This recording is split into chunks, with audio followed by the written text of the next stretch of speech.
Maybe. Will you please stop pumping Tesla stock? I know you're the one buying it. I'm still accumulating my shares, damn it. I've been trying to get a 100 share starter position below the $200 share mark that we're currently toying with because you pumpers out there are pushing the stock for no reason other than Rivian got some funding. I can't see any other news on why Tesla is starting to rally so damn much, and I'm waiting for one more paycheck to come just at the end of this week, and I will buy the last several shares I need. As many of you know, I've got currently 93 shares spread across all of my accounts, with the largest share position being about 63 within my tax-free savings account, which is now pumped up 6%. I want to break down what's been pumping Tesla stock, take a look at the broader EV sector as a whole when it comes to a lot of them that are going bankrupt, where the ICE vehicles sit. We'll talk about some scams that Elon's been getting caught in with AI. We'll talk about the Cybertruck, self-driving, and so much more in between. And if that is a damn conversation you'd appreciate on the forefront of this technological AI revolution, man, and you're on that path to financial independence to perhaps one day retire early,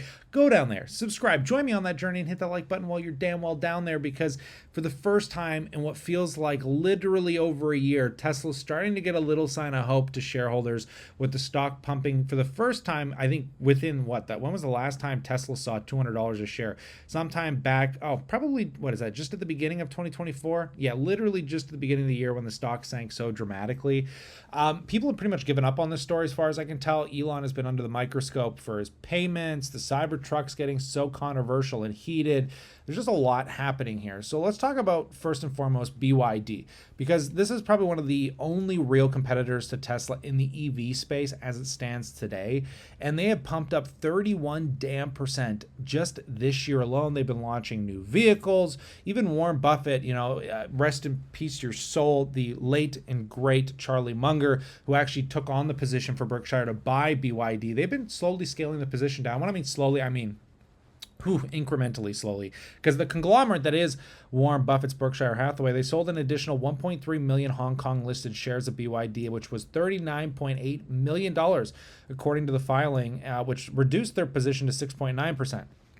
If that's accurate, man, they got a huge stake in the good old BYD. And I feel like, why would they sell? They're selling everything. They sold Apple at the bottom before the pump. They've been notorious for selling shares at the worst possible time, which I've never been able to understand. Berkshire stacked so much damn cash at a time where so many stocks are suppressed. I can never wrap my head around it. And wrapping my head around, suppressed stocks that aren't worth buying, you look at things like Lucid or Fisker. These companies are the only other real pure play competitors in the EV space, and they're on the verge of bankruptcy. I mean, Lucid's not going to be around much longer. Fisker's looking at liquidation right now. They're not going to rescue and rebirth this piece of junk. Let's be real. One of the worst product reviews from Marcus Brownlee in his history of being a YouTuber in the tech space. The stock's down 99% year to date. Rest in peace. Join Charlie Munger. But no, you don't even deserve to rest in the same peace that Charlie Munger did. This was such a overpumped stock that just killed all their shareholders. So what's driving up the EV space? Because they're all pumping today. I mean, Rivian's up 6%, or Fisker's up 6%, Lucid's up 4%. Rivian's getting all the real gem today up. I mean, up today alone was 23%, giving back some of the insane gain that it had. And what caused that real gain? A bunch of bullshit. They secured $5 billion from Volkswagen, and the stock soared, which makes no damn sense because the company, it needed this money. If anything, Rivian was on the doorstep of Volkswagen saying, please, let me fluff your pillow, sir. Please, we need the money. We're going bankrupt. And if you don't know that, you're an idiot, because they've got about $7.8 billion in cash. That was as of, the end of 2023. They had just enough cash to pay off all their liabilities, but they didn't have enough cash to continue moving forward, because this company's been burning pretty consistently. Even though they're growing, they've been burning $5 billion damn dollars a freaking a quarter. That means over a whole year they're going to burn through $20 billion. Oof. They don't even have enough. That $5 billion just gets them through the next 3 months. They are nowhere near close to profitability yet. So yeah, they're knocking on the door of bankruptcy still as well. Leading the only real competitors to stay and remain strong in the EV space is going to be the classics, which is why they're funding things like Rivian, like Volkswagen is. But the ICE vehicle companies have been really doing well, because they said, guess what? We don't want to be unprofitable like Rivian and Fisker and Lucid. Fuck that. No, we're going to say forget EVs. They're unprofitable. We're going back to ICE vehicles. What we know works. The tried and true internal combustion, choke your lungs out if you live in any major city. Disgusting motor. oil, all that stuff people still love. The loud noises when I'm trying to sleep at night and those idiots revving their motors. They need to patch their stupid muffler like vehicle. I don't like ICE vehicles. So General Motors, I'm not going to clown around on them. They're doing quite exceptionally well, up 26% this year alone. They've been proving pretty profitable in a very rough period for, a higher interest rate market that's killing these kind of companies. And yeah, I don't know what's going on with them other than they've canceled their entire EV lineup, which I think long term is going to be truly detrimental to their business. But what they have started doing is looking back at self-driving, and I think this is great. This is what shareholders need. Obviously, I've stated it doesn't matter if you're into EVs, hydrogen, ICE vehicles. It doesn't matter. What really matters is self-driving. It's going to be the pivotal future of all vehicles. I don't think eventually in the next decade you're going to buy a vehicle that doesn't have some form of self-driving software on it. So GM actually hired the former Amazon/Microsoft Xbox executive as their new CEO for Cruise, which if you don't know Cruise, that's because it disappeared for a while after some pedestrian, I don't know if they were on a bike, if they were walking, what happened. They got hit by another vehicle that threw them into a Cruise self-driving vehicle.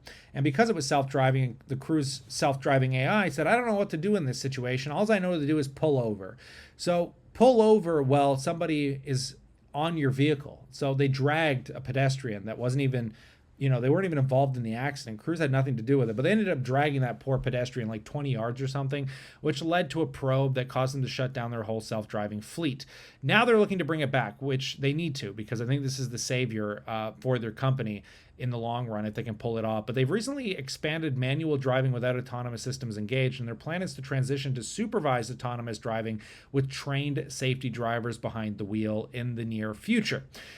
Because they can't do full self-driving like obviously Google did, because as soon as there's an accident, it shuts them down like crazy. But hey, this is the first start to the only real third competitor in the self-driving space, other than they having a crazy amount of sensors.